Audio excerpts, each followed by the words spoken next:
মুর্শিদাবাদ জেলার শামসেরগঞ্জের থানার অন্তর্গত শিবপুর এলাকায় গঙ্গা ভাঙন অব্যাহত। গঙ্গা ভাঙনের জেরে আজ সকালে 3টি পাকা বাড়ি গঙ্গার গর্ভে তলিয়ে গেল।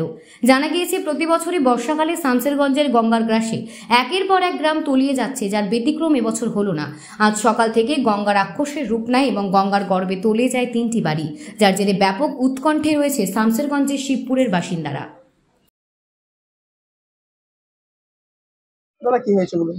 আমাদের গ্রাম শিবপুর, থানা শামসেরগঞ্জ। প্রতি বছরই এখানে গঙ্গা ভাঙন হয়। প্রতি বছরের মতো এই বছরও হয়েছে। 3টে বাড়ি অলরেডি গঙ্গা তলায় চলে গেছে। ভাবছি, চিন্তায় আছি খুব, কি হবে আমাদের, কি হবে, আমরা কি করব না করবো। ছেলে পিলে সব আছে বাড়িতে, ভাই বোনগুলো সব, মা বাবা আছে। আজকে হয়েছে? হ্যাঁ, আজকেই হয়েছে। কি নাম? শুভজিৎ দাস।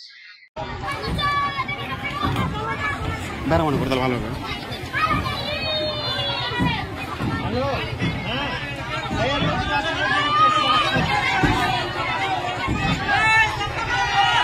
গোটাই লিখে গোটাই গোটাই গোটাই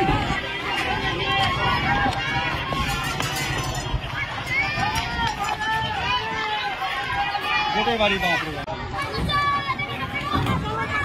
বেড়া মনে করতে ভালো হবে।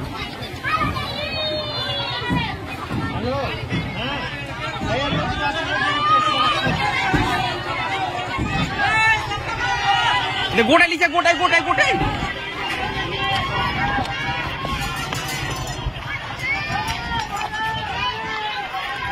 গোটাই বাড়ি গোটাই গোটাই চলে যাচ্ছে।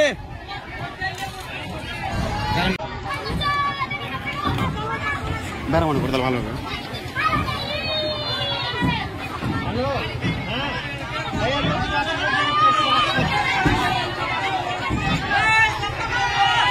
গোটাই লিখে গোটাই গোটাই গোটাই